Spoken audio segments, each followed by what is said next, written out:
पीर साईं साहिबु ॾाढी सुठी कचहरी थी जेको अॼुकल्ह सभु चवनि पिया उहो पीर साहिबु असांजी सोच खां मथे पीर साईं वटि सोच आहे ऐं असांजी लेवल खां मथे पीर साईं जी लेवल आहे उन्हनि जी मुलाक़ातूं आहिनि उन्हनि जा ख़्यालात आहिनि उहो हर शइ खे ॾिसो त कीअं हेठां सॼी टीम उनजी आहे उहा केनालनि लाइ हले पई ऐं तहरीक हले पई उनजो साथ ॾिए पई ऐं पीर साईं मुख़्तसिर रुॻो उहो हा जे यकीन मूं ते करियो ऐं कहिड़ी जाइ ते आहियां त पीर साईं फ़ौजियुनि जो न को चवण था कनि न को उन्हनि जी डिक्टेशन था वठनि न कोई उन्हनि जे कंहिं फार्मूले ते अमल करण जो उनखे आसिरो ॾिनो अथनि उन्हनि खे ठिप जवाबु ॾिनो अथनि ऐं हू मिंथन करण मन पीर साहिबु जवाबु ॾिनो आहे हीउ बबड़ बि पीर साहिबु दुखायो आहे ऐं अञा तुणी मूंखे अॼु इख़्तियार ॾिना त तव्हांखे हाणे सुभाणे परी तव्हांखे ख़बर पइजी वेंदी त माना पीर साहिबु हर लिहाज़ खां सिंध सां गॾु आहे सिंध जे काज़ सां गॾु आहे ऐं इन्हनि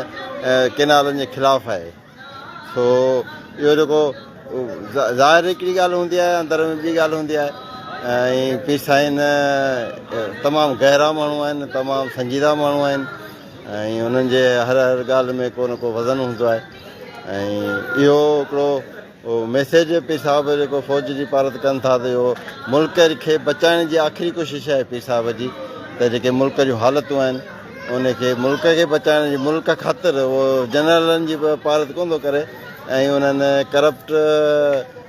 जनरलनि जी या उन्हनि जी पारत कोन थो करे फ़ौजियुनि जी पारत करे थो ऐं सिपाहियुनि जी पारत करे थो तंहिंजे करे उहो उनखे ग़लति हिकिड़ो माण्हू सम्झ में असांजी सम्झ खां मथे आहे पीर साहिब जी सोच सम्झ ऐं उन ॻाल्हियूं उन लेवल ते सम्झ में ईंदियूं असां परे खां ॿुधंदा आहियूं त पीर साईं छा चवनि पर जॾहिं कचहरी करियूं था पोइ सम्झ में अचे थो त पीर साहिब या कहिड़े हिसाब सां चया आहिनि कंहिं कहिड़े ख़्याल सां चया आहिनि ऐं छो चया आहिनि छो जो उहो पीर साहिबु पाण वधीक सम्झनि था ऐं इनशा ताला वरी साथियो गॾूं थासूं सुभाणे साईं दैन शाह वटि न्यापोरियूं था त उहो उते ऐं साईं दैन शाह खे रूबरू उते ॿुधाईंदुसि सही वरी उते ई लाइव तव्हां सां कचहरी कंदुसि बहरहाल इहा तहरीक सूर्य भाषा जी तहरीक आहे ऐं सिंध जी जेका बि सिंध जे काज़ लाइ जेको बि आहे उहो सूर्य भाषा जो हिकिड़ो ईअं चइजे त मंशूर आहे सूर्य भाषा जी सोच आहे जेका वठी ईअं असां पोइ लॻनि खे हलणो आहे ऐं उनजो त नारो तमामु कड़ो हो वतन या कफ़न आज़ादी या मौत पर हे वरी बि जेको कुझु उनजी सूर्य भाषा जी या हिन घर जी सोच आहे छा सिंध महवर सिंध आहे ऐं सिंध ताईं रहे थी तंहिंजे करे पीर साईं तमामु दूर अंदेश माण्हू आहिनि ऐं सोचे सम्झी ॻाल्हाइनि बि था ऐं सोचे सम्झी हलनि था ऐं संजीदा माण्हू आहिनि तंहिंजे करे उहा ॻाल्हि वक़्तु ज़ाहिर कंदो ऐं ज़ाहिर थिए पई ऐं पहिरीं जेकॾहिं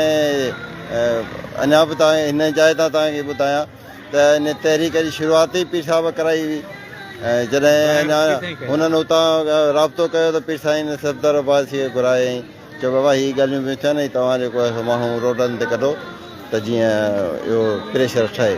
ऐं अॼु त ख़ुशि हुआ चयूं था हाणे प्रेशर ठही वियो आहे ऐं ज़रदारी बि प्रेशर में अची वियो आहे पीपल्स पार्टी प्रेशर में अची वई ऐं हू धणी जेके आहिनि मूंखे मिंथुनि जो ठका अथनि उहे प्रेशर में अची विया आहिनि ऐं मंज़िल हाणे वेझी आहे ऐं केनाल कैंसिल थींदा ऐं इनशा ताला थींदा ऐं असांखे यकीन आहे थींदा ऐं पर करिणो वरी बि सिंध खे आहे करिणो वरी बि सिंधियुनि माण्हुनि खे आहे करिणो वरी तव्हांखे असांखे आहे असांजे नसुलनि लाइ करिणो आहे पीर साहिबु थी सघे थो सुभाणे पंहिंजे ख़ुतबे में वाज़े करे छॾे त बाबा आउं सिंध सां गॾु बीठो आहियां ऐं सिंध खे अकेलो कोन छॾींदुसि इहा ॻाल्हि बि करे छॾे पर हाणे हिते हिकिड़ो रूहानी हिकिड़ो थिए थो त उहो पीर साहिब जो ख़्यालु आहे त वरी जॾहिं GDA जी मीटिंग थींदी उते इहे ॻाल्हियूं कंदुसि हिते मूंखे ओॾीमहिल चीज़ न कोन थियूं अचनि मूंखे रुॻो दुआ ऐं पंहिंजे जमायत जी ऐं मुल्क लाइ ऐं दुआ आहियां ज़ाहिर पीर साहिब जा ॿिया जेके उहे आज़ाद मुल्क खे टोड़ण वारी ॻाल्हि त कान्हे का न उहा सोच कान्हे का मुल्क लाइ जॾहिं मुल्क में जीअं लाइ सोच आहे त पोइ ज़ाहिर मुल्क लाइ ई उहा दुआ थींदी तंहिंजे करे उहो पाकिस्तान लाइ या फ़ौज लाइ तॾहिं त दुआ करे जेसि ताईं मुल्क आहे तेसि ताईं असांखे हुन में रहणो आहे इहा सोच आहे पीर साहिब जी तंहिंजे करे साथियो सभिनी जी महिरबानी ऐं हाणे असां वरी ज़ियारत थी ऐं ॿाहिरि बि दुआऊं थियूं हाणे वरी पीर ॻोठ मां निकिरंदासूं वरी टंडो वधम अची वरी इनशा ताला वरी मुलाक़ात थींदी महिरबानी साथियो ख़ुदा हाफ़िज़ महिरबानी